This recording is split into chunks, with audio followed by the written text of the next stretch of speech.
ती अनुमती देऊन कुठल्या तरी पद्धतीने ते बांधण्यात आलेली आहे, ते रेग्युलर पण करण्यात आलेली आहे.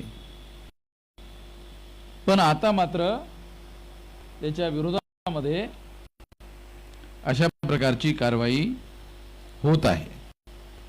तेव्हा असे अनेक विषय आहेत.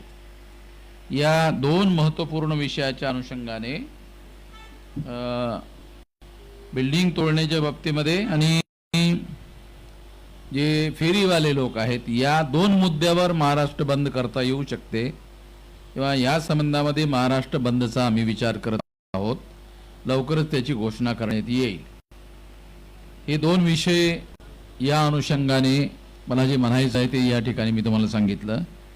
त्यामुळे सुरुवातीचे जे तीन विषय आहेत त्या तीन विषयाच्या अनुषंगाने मी तुम्हाला काही बाबी समजावून सांगण्याचा प्रयत्न करणार आहे. त्यामध्ये पहिला विषय आहे ईव्हीएमच्या बाबतीमध्ये.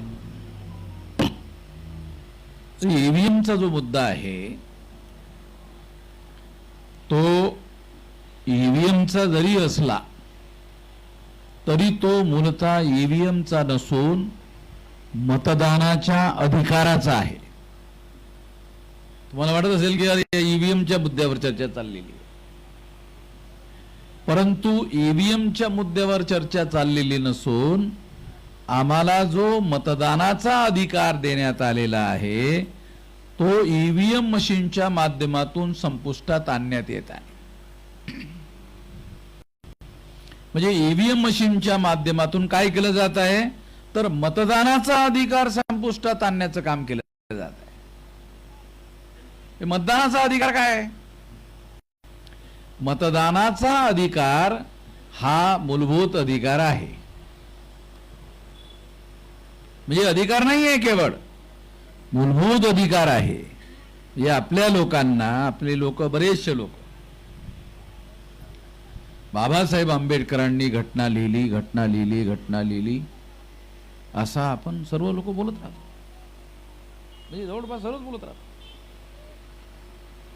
रिपब्लिकन पक्षाचे लोकांच्या जवळ मुद्दे नसल्यामुळे, म्हणजे वाईट वाटून घेऊ नका, म्हणजे जे नेते आहेत ते त्यामुळे वाईट वाटून घेऊ नका, त्यांच्याजवळ मुद्दे नसल्यामुळे मग त्यांनी मराठवाडा विद्यापीठाला बाबासाहेबांचं नाव दिले पाहिजे.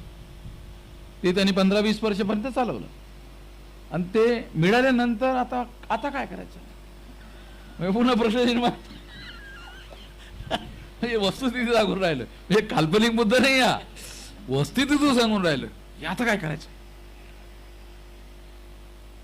एकदा मी चाललो होतो, मग रिपब्लिकन पक्षाचे काही कार्यकर्ते मला भेटले. मेश्राम साहेब, आता हा नामांतराचा मुद्दा निकालात निघालेला आहे, आता काय करायला पाहिजे आपण? म्हटलं नामांतरा झालं आणि नाही झालं हे दोनच मुद्दे आहेत. नाही झालं तर आपल्या भाकरीचा प्रश्न सुटला का? काय मजा आहे? आपल्या स्वयंरोजगाराचा प्रश्न सुटला का? नाही. आपला रोजगाराचा प्रश्न सुटला का? नाही. आपल्या लोकांना जे देशभरामध्ये जमीन अशी पडलेली आहे पडीत, त्या पडीत जमिनीच्या मधून कुठल्याही प्रकारचं उत्पादन सरकारही घेत नाही आणि लोकांना त्या जमिनी दिल्याही जात नाही. पडून आहेत जमिनी, करोडो एकर जमीन पडून आहेत. अनकल्टिवेट लँड म्हणतात त्याला इंग्रजीमध्ये. अनकल्टिवेट लँड म्हणजे ज्या जमिनीवर कुठल्याही प्रकारची शेती केली जात नाही, अशा करोडो एकर जमीन देशभरामध्ये पडून आहे. आणि त्या जमिनी जर समजा बेरोजगार लोकांना किंवा भूमिहीन लोकांना, असं दादासाहेब गायकवाडांच्या कालावधीमध्ये जमीन सत्याग्रहाच्या गैरान जमिनीच्या संबंधामध्ये आंदोलन करण्यात आलं होतं, परंतु जमिनी काही देण्यात आलेल्या नाहीत, त्या अजूनही तशा पडून आहेत. आणि त्या जमिनी का देण्यात आलेल्या नाहीत? तर जो सत्ताधारी वर्ग होता त्याचं असं मत होतं, जर ह्यांना जमिनी दिल्या तर आमच्या शेतीवर काम करण्यासाठी मजूर कुठून येतील? त्याला त्यांची समस्या बरोबर आहे. म्हणजे ह्यांना जर जमिनी मिळाल्या तर ते त्यांच्या जमिनीमध्ये उत्पादन करतील, त्यांना रोजगार मिळेल, खायला प्यायला मिळेल, आणि मग आमच्या शेतीवर काम करण्यासाठी जर कोणीच आलं नाही तर आमच्या शेतीचं उत्पादन कसं निघेल? आम्ही शेतीचे मालक आहोत, परंतु आम्ही शेतीवर काम करत नाही. म्हणून असं आंदोलन चालवण्यात आलं, कसेल त्याची शेती.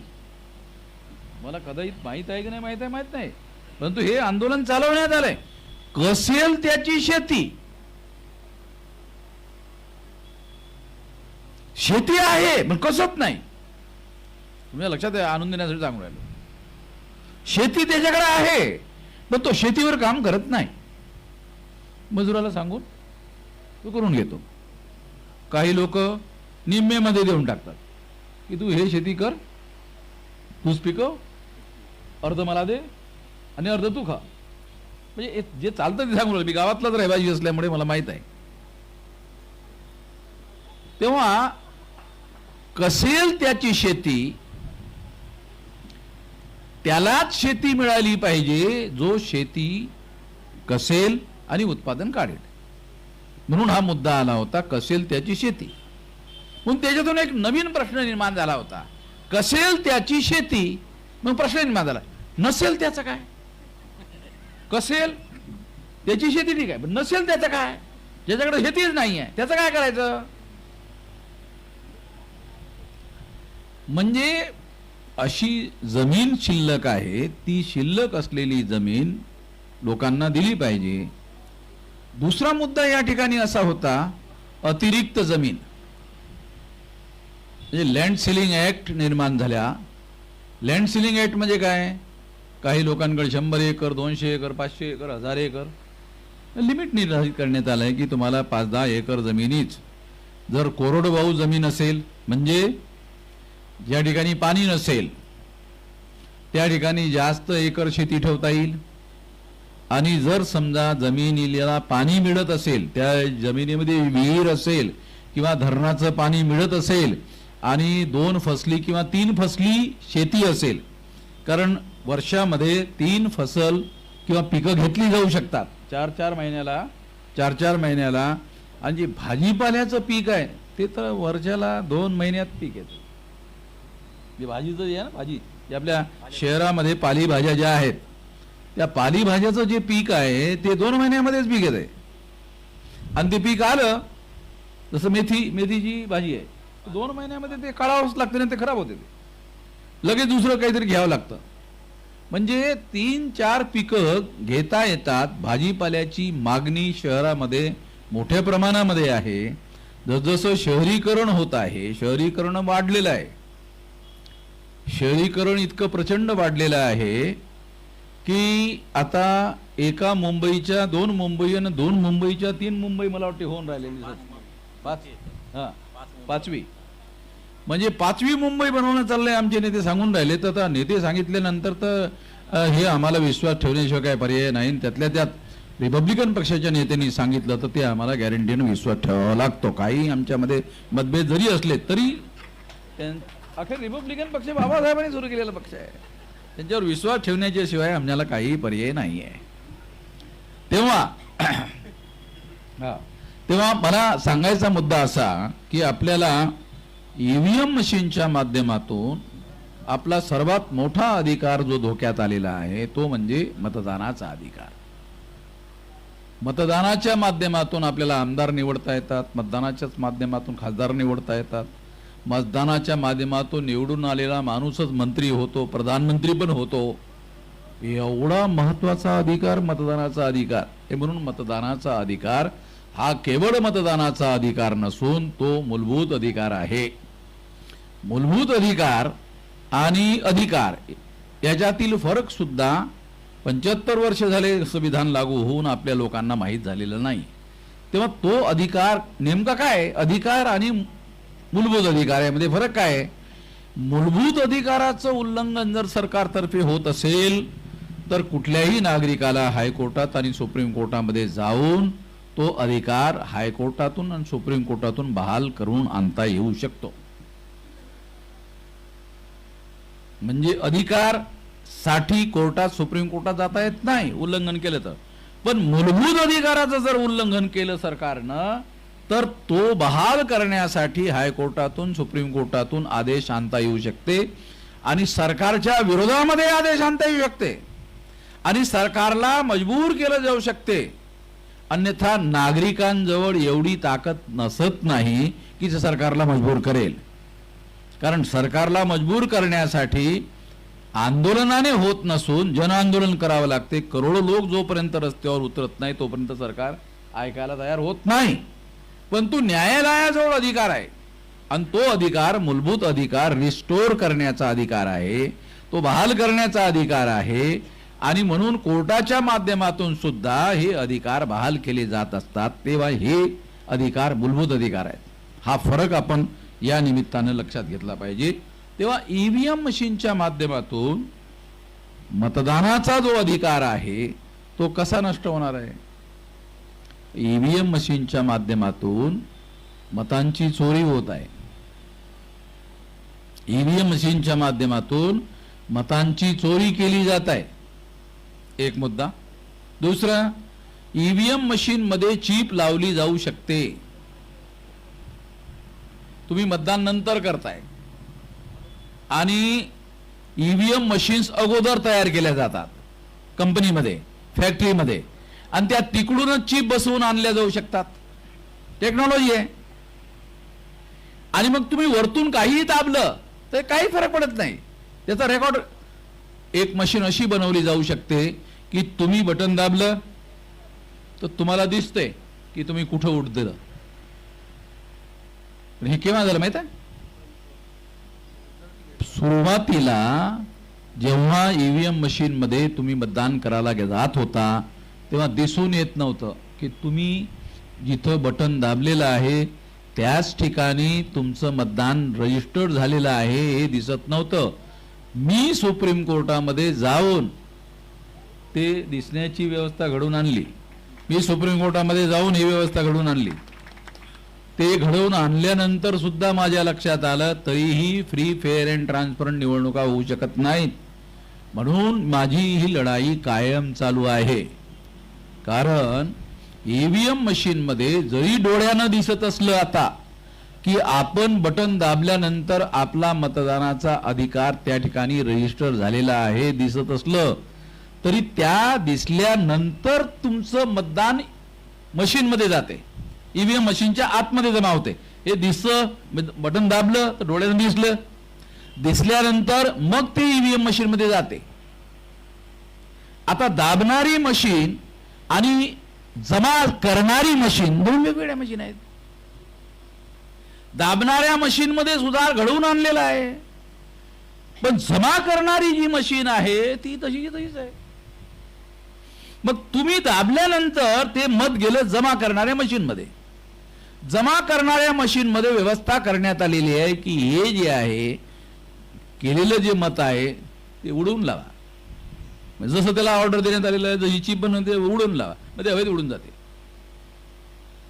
आणि अगोदरच चिप ठेवण्यात आलेली आहे.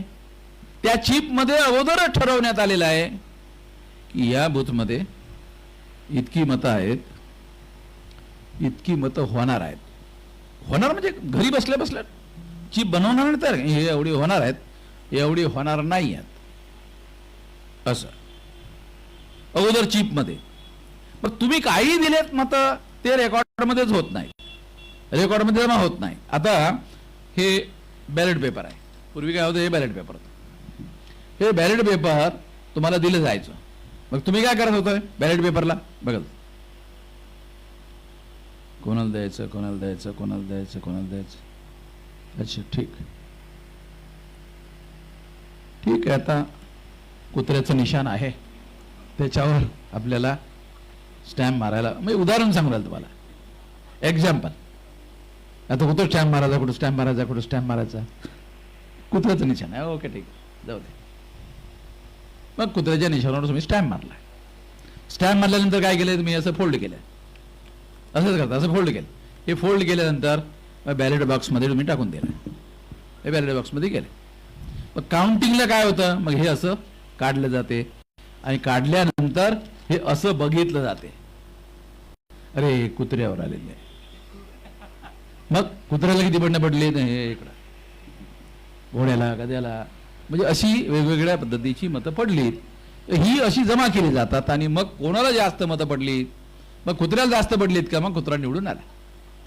अशा पद्धतीनं ह्या फिजिकल मतांच्या आधारावर ही मोजणी केली जात असायची पूर्वी बॅलेट पेपरमध्ये. आता काय झालंय, आता ईव्हीएम आलं, म्हणजे हे याचं नाव आहे बॅलेट पेपर. आणि आता ईव्हीएम मध्ये मशीन मध्ये जे मतदान केलं जातं त्याला काय म्हणतात, इलेक्ट्रॉनिक वोट. त्याचं सुद्धा नाव आहे, त्याचं काय, इलेक्ट्रॉनिक वोट. आता इलेक्ट्रॉनिक वोट जे आहे ते डोळ्यांनी दिसत नाही, फक्त एकदा बटन दाबल्यानंतर दिसते. तेही मी कोर्टातून आदेश आणल्यामुळे, मी सुप्रीम कोर्टातून ऑर्डर आणल्यामुळे दिसते. नाही तर पहिल्यांदा एक दोन निवडणुकीमध्ये दिसत पण नव्हतंय. मी सुप्रीम कोर्टातून ऑर्डर आणल्यानंतर ते दिसायला लागलं. पण दिसल्यानंतर जेव्हा त्या ईव्हीएम मशीन मध्ये ते जाऊन जमा होत होतं, जमा होण्याच्या प्रक्रियेमध्ये ते पुन्हा गायब होऊन जायचं.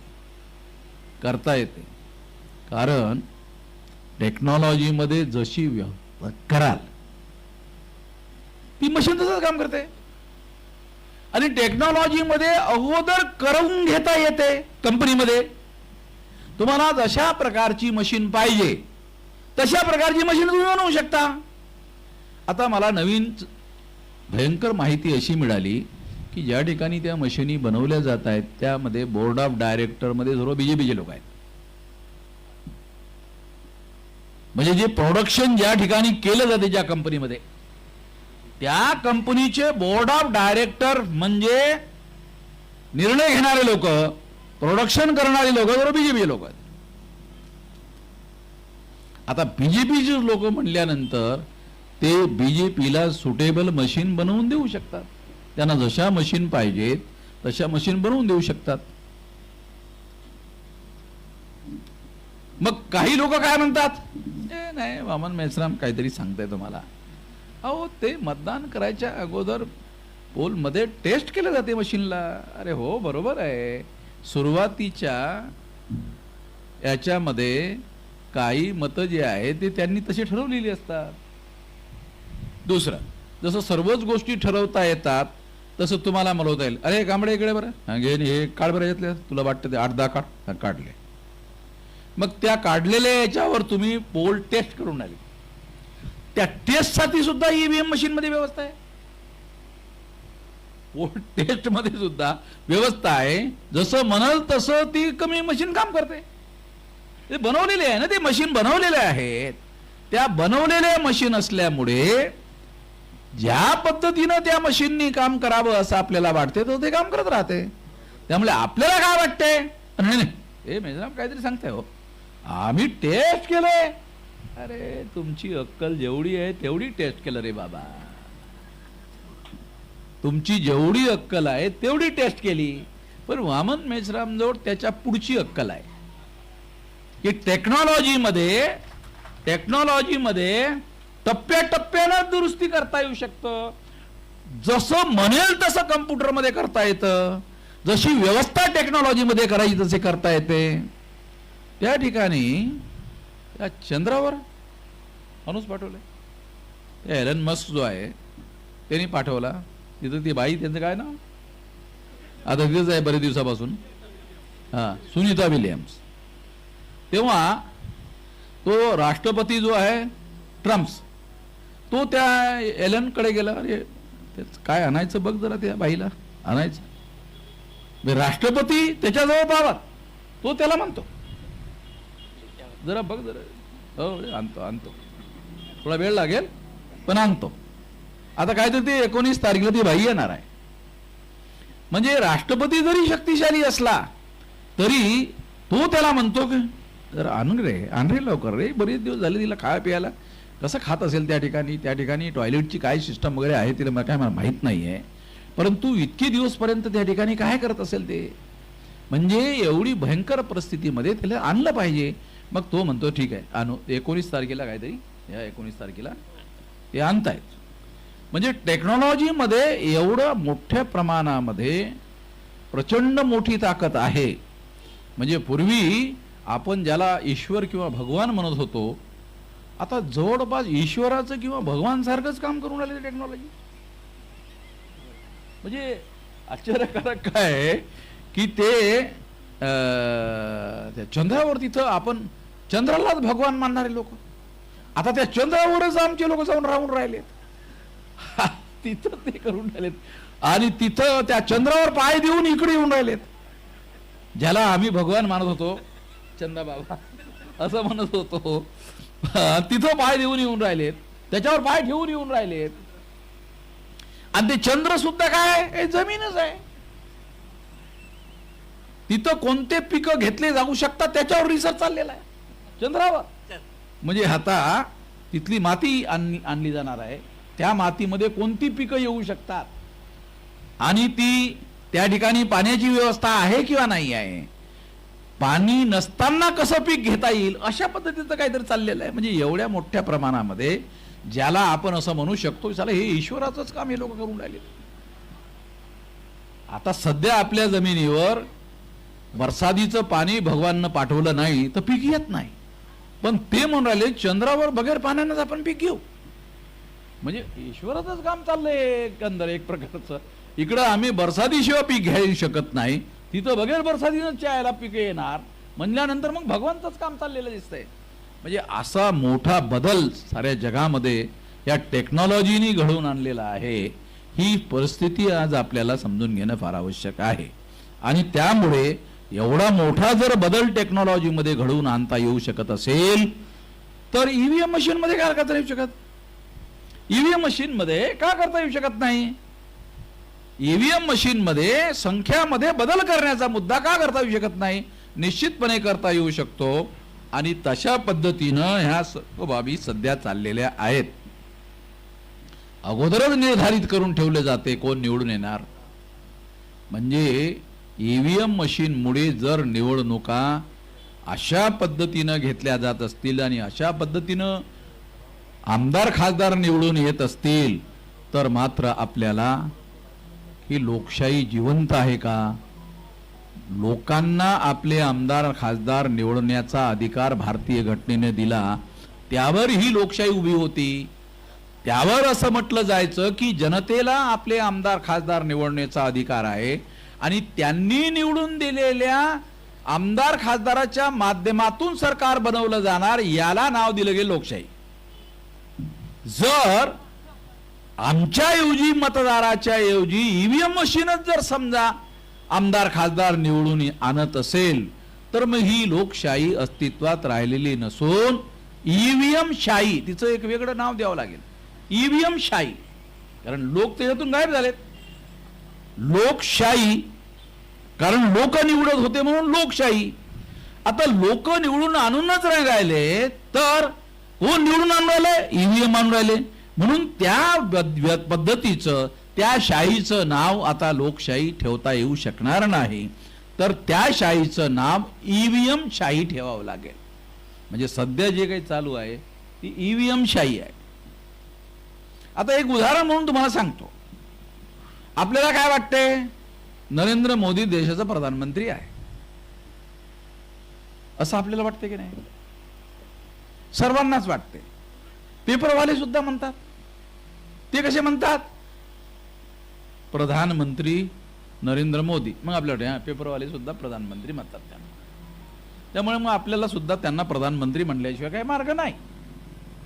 पण नरेंद्र मोदी ओबीसीच्या जातीचा आहे, तो प्रधानमंत्री झाला असं आपण मानतो, पण त्याला आपल्या ओबीसीच्या लोकांची मोजणी करून किती संख्या आहे हे अजूनही ठरवता आलं नाही. जोपर्यंत ब्राह्मणांच्या हाती सत्ता होती, ब्राह्मण ओबीसींची मोजणी करत नव्हते, त्यामुळे आपल्याला कारण सांगता यायचं की ब्राह्मण प्रधानमंत्री असल्यामुळे ही मोजणी करत नाहीत. पण आता ओबीसीच माणूस प्रधानमंत्री झाला आणि तोच ओबीसीची मोजणी करत नाही असं म्हणता येत नाही. असं म्हणता येत नाही. मग त्याला कोण थांबवून राहिलंय? आणि जो व्यक्ती किंवा व्यक्ती समूह त्याला थांबवत असेल, सत्ता त्याची आहे. जो थांबवत असेल, सत्ता त्याची आहे. ज्याला प्रधानमंत्री बनवून दाखवण्यात येते, त्याची सत्ता नाही आहे. नरेंद्र मोदी जरी प्रधानमंत्री असला आणि तो जरी ओबीसीचा असला, तरी ओबीसीची मोजणी करण्याचा अधिकार त्याच्याजवळ नाहीये. मोदीला विचारा, देशामध्ये कुत्रे किती आहेत? मोदी म्हणतो, आमच्याजवळ त्याचा निश्चित आकडा आहे. गॅरंटीने आम्ही तुम्हाला सांगू शकतो की देशात कुत्रे किती आहेत, त्यामध्ये डसणारे कुत्रे किती आहेत आणि सज्जन कुत्रे किती आहेत, तो पण आमच्याजवळ आकडा आहे, असं मोदी सांगू शकतात. त्यांना जर आपण विचारलं की हा फरक तुम्ही कसा करता, की कुत्र्याला बघितल्यानंतर आणि माणसाने कुत्र्याला बघितल्यानंतर जेव्हा कुत्र जे आहे शेपटी हलवत हलवत हलवत हलवत माणसाकडे येते, हात चाटते, समजायचं हा डसणारा कुत्रा नाहीये. काय तर कर. आणि ज्या कुत्र्यानं माणूस बघितला, काहीतरी विचार करून राहिलाय, मग तो असा जेव्हा बघतो तेव्हा माणूस पण दिसतो याचा. म्हणजे कोण कुत्रा आपल्याला डसू शकते त्याचा अंदाज कुत्र्याला पण असते आणि माणसाला पण असते, दोघांना पण असते. त्यामुळे याच्या आधारावर मोदी जवळ आकडे आहेत की चावणारे कुत्रे किती, सज्जन कुत्रे किती, म्हणजे या देशामध्ये जंगली जनावरं किती आणि दुसरे जनावरं किती, हिंस्त्र जनावरं किती, हे सर्व आकडे मोदी जवळ आहेत. पण मोदीला जर असं विचारलं का हो माणसं किती आहेत, त्याच्याबद्दल सध्या आमच्याजवळ आकडे नाही आहेत. 1931च्या आधारावर आम्ही अंदाज म्हणून सांगू शकतो. नाही पण आता तुम्ही प्रधानमंत्री आहात तर अंदाज कशाला करता, मधूनच टाका ना. काय 2-4 दिवसाचा मुद्दा आहे, 8 दिवसामध्ये मधून टाकता येते. एवढं सर्व देशातील कर्मचाऱ्यांना कामाला लावायचं.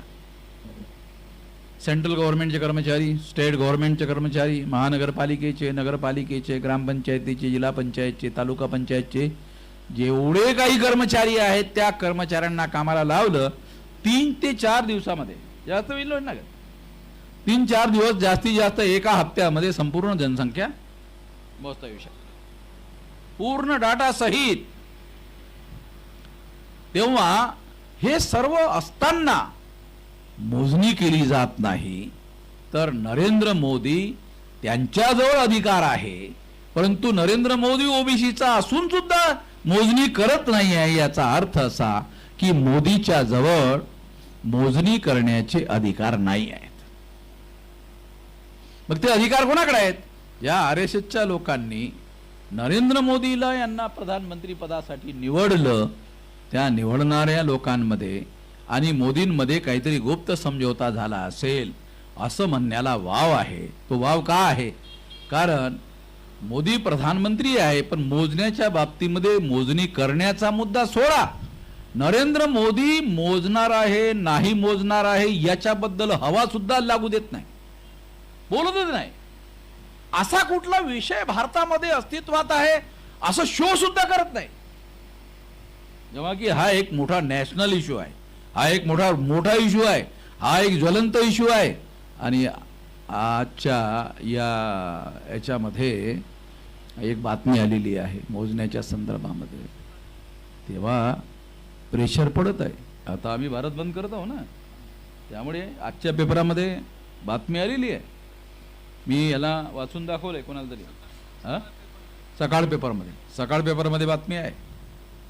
तेव्हा याचा अर्थ असा की हे जे काही आम्ही भारत बंद करत आहोत त्याचा परिणाम होऊन राहिलेला आहे. असं नाही की नाही आहे. काही लोकांना काय वाटते, मिश्राम बोलत राहतात, पण त्याचं काय होते की नाही होत. पण माझं असं म्हणणं आहे की जोपर्यंत होत नाही तोपर्यंत आम्ही लावून धरणार आहोत, आम्ही बंद करणार नाही आहोत. का? आमच्याकडे काय कामधाम आहे. आता जर समजा 1 करोड लोकांनी आमचं म्हणणं मान्य केलं तर आम्ही 2ऱ्या करोडला शोधू, 3ऱ्या करोडला शोधू. म्हणजे जेवढी मतसंख्या बीजेपीला मिळते त्याच्यापेक्षा 10 मतं जास्त संख्येनं आमच्या बाजूनं जोपर्यंत येत नाही तोपर्यंत आमचा लढा चालूच ठेवायचा. आमचं कुठे नुकसान आहे? जनता जोपर्यंत या आंदोलनाला साथ सहयोग आणि समर्थन देते तोपर्यंत हे आंदोलन चालवता येते. लोकशाहीमध्ये असंच करायचं असते. जोर जबरदस्ती करून परिवर्तन शक्य नाही आहे.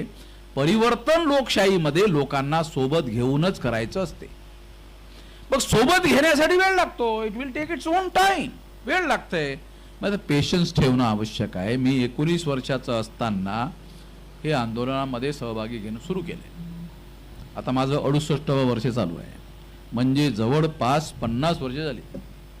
इतक्या वर्षापासून संघटन बांधण्याचं काम सुरू करत करत करत करत 32 राज्यातील 625 जिल्ह्यामध्ये आणि 1.5 लाख गावापर्यंत हे संघटन आम्ही पोहोचवलं आहे. आणि 2030 पर्यंत 6.5 लाख गाव आहेत, 15 लाख बूथ आहेत जवळपास.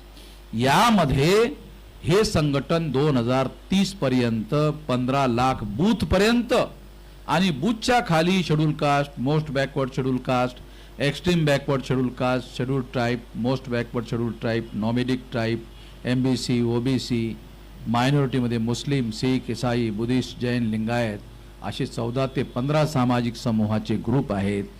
असे सर्व ग्रुप एकत्रित करून 15 लाख इंटू 14 जर आपण असे मोज केली तर जवळपास 2 कोटी सामाजिक समूह तयार होतात. आणि अशा पद्धतीने जर आपण संघटन उभं केलं 2 करोड शाखा आपल्याला तयार करता येऊ शकतात. मग एका शाखेमध्ये जर 10 लोक आपण गोळा केलेत 2 करोड इंटू 10 20 करोड, 20 लोक केलेत तर 40 करोड आणि 25 लोक केले तर 50 कोटी.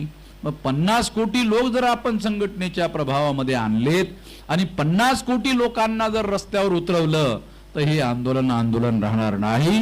हे आंदोलन जन आंदोलन होईल. तर गांधींनी 9 ऑगस्ट 1942 ला क्विट इंडिया मुवमेंट भारत छोडो आंदोलन सुरू केलं आणि या भारत छोडो आंदोलनाच्या नंतर इंग्रजांनी भारत सोडून जाण्याचा निर्णय घेतला. उद्या अशाच पद्धतीचं आंदोलन जर आपण सुरू केलं तर आपले हे आंदोलन भारतव्यापी होईल, जन आंदोलन होईल.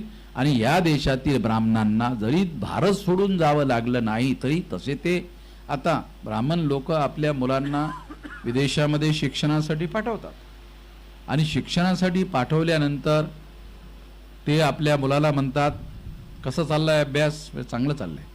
मग बेटा तिकडंच नोकरी वगैरे शोधून घे. तो म्हणतो पापा का नाही, आता रमून नाही लागून राहिलं, तिकडे यायचा विचार आहे. नाही तिथंच नोकरी कर आणि नोकरीवर थोडासा स्थिर स्थावर झाला की आम्हाला पण बोलवून घे. तो म्हणतो पापा का नाही, ते वामन मेश्रामचं काहीतरी आंदोलन चालू झालेलं आहे आणि ते विदेशी विदेशी विदेशी विदेशी म्हणत आहेत, त्यामुळे ते इंग्रजासारखे आम्हाला हाकलून लावतील. मग त्याच्या अगोदरच तुझं आपलं तिकडं नोकरी कर, तिथं आम्हाला बोलव. आता म्हातारपणामध्ये आमच्या जण काही फारसं जास्त होत नाही आहे, 2 भाकरी जरी खायला मिळेल पुष्कळ झालं. आता अमेरिकेमध्ये चांगल्या पद्धतीची नोकरी मिळते असं लक्षात घ्या की इथं 25-30 हजाराची नोकरी, तिथं 2 लाखाची नोकरी. खूप फरक पडते. कारण अमेरिकेचा जो डॉलर आहे तो भारतामध्ये 100 रुपयाचा आहे. म्हणजे अमेरिकेचा 1 रुपया इथं 100 रुपयाला घ्यावं लागतं. माहित आहे मला, किती लोकांना माहित आहे? 85 म्हणजे 100च झाले. 75च्या नंतर 100मध्येच गेला, जमा होऊन राहिला तो. आणि काही जे रुपये आहेत जसं आपला हा अमेरिकेचा डॉलर आहे, परंतु इंग्लंडचा जो तो 100पेक्षा जास्त आहे. पाऊंड जो आहे तो 100पेक्षा जास्त आहे. म्हणजे त्यांचा 1 रुपया अशा पद्धतीनं त्या ठिकाणी जर समजा 1000 रुपयाचा पगार मिळाला, 1000 इंटू 1000 किती होते? अरे मोजणी करा ना. 1000 इंटू 100, 100,000 म्हणजे 10 लाख रुपयाचा सॅलरी. 10 लाख रुपये सॅलरी. इथलं 1000 हे म्हणजे 10 लाख रुपये सॅलरी. आणि तिथं 4-5 हजाराचा पगार मिळतो. म्हणजे 40-50 लाख रुपयाचा पगार महिन्याला मिळतो. तेव्हा रिसोर्सेस त्या ठिकाणी मोठ्या प्रमाणामध्ये आहे. तेव्हा त्याच ठिकाणी हे लोक जाऊन स्थिर स्थावर होण्याचं प्लॅनिंग बनवत आहेत. तेव्हा त्या आंदोलनामुळे त्यांना तसं करावं लागत आहे. हे आंदोलन आपलं वाढत चाललेलं आहे आणि फार मोठ्या प्रमाणामध्ये देशव्यापी आंदोलन होत आहे. 9 एप्रिलला जेल भरो आंदोलन आहे आणि 1 जुलैला भारत बंद आहे. जे तुम्हा लोकांना 9 एप्रिलला एका सेंटरवर जमा व्हायला पाहिजे. 1000-2000 लोक गोळा करा एका सेंटरवर आणि पोलिसांना म्हणा घ्या आम्हाला घेऊन जा. मागच्या वेळेस आम्ही जेल भरू केलंय. मग पोलीस इन्स्पेक्टर आला माझ्याजवळ आणि म्हटलं चला आता जेलमध्ये. नसाला माझ्याने हात पकडला आणि घेऊन गेला. अर्धा किलोमीटर दूर गेला आणि दोन सोडून दिला. म्हटलं झालं जेल. अरे कसं काय जेल?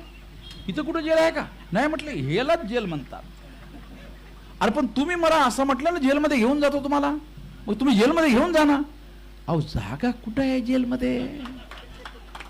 सरकारचे आम्हाला आदेश आहेत अर्धा किलोमीटर घेऊन जा सोडून द्या. आणि सोडून दिल्यानंतर त्याला म्हणा जिथं जायचं तिथं जा. आता आमची जबाबदारी नाही. माझा मुंबईचा अनुभव सांगतोय. म्हणजे सरकारजवळ काही जेलमध्ये टाकण्यासाठी काही जागा शिल्लक नाहीये. अगोदरच ज्या ठिकाणी 4 माणसं ठेवले जाऊ शकतात तिथं अगोदर 13 माणसं आहेत. जेलमध्ये ज्या ठिकाणी 4 माणसं ठेवले जाऊ शकतात तिथं अगोदर 13 माणसं ठेवलेली आहेत. म्हणजे त्याच ठिकाणी जागा शिल्लक नाही आहे. आणि सरकार जेलमध्ये ठेवण्यासाठी म्हणजे त्याचे सुद्धा कायदे आहेत. 13 माणसं ठेवता येत नाही. मानवाधिकाराचं उल्लंघन होते. त्या ठिकाणी जर जास्त माणसं ठेवलेत आणि टॉयलेट एकच असला आणि त्याच वेळेला 2-4 माणसांना टॉयलेट आला तर मग कसं होईल? नाही एक एक्झाम्पल सांगून राहिलो. नॅचरल कॉल आला तर काय होऊ शकते? अशी परिस्थिती आहे देशामध्ये.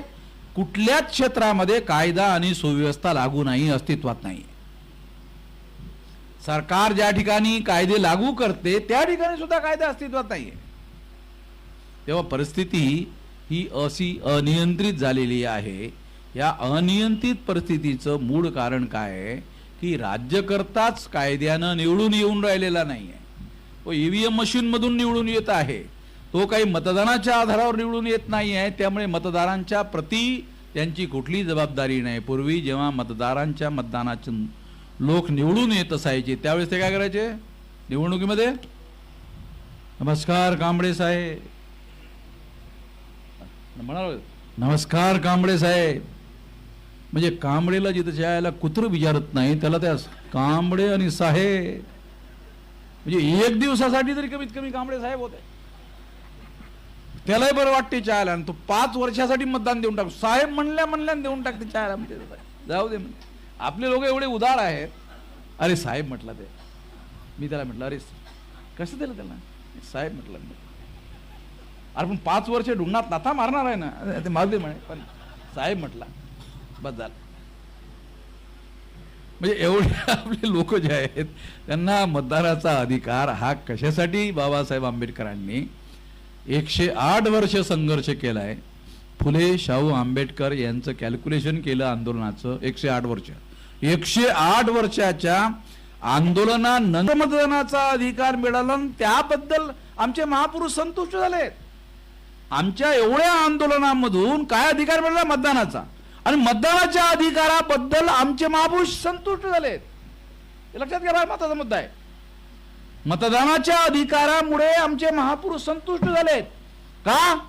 मतदानाचाच अधिकार आहे ज्यामुळे आपल्याला शासनकर्ती जमात बनता येऊ शकते म्हणून संतुष्ट झालेत. म्हणून मतदानाच्या अधिकाराचा उपयोग शासनकर्ती जमात बनण्यासाठी केला पाहिजे.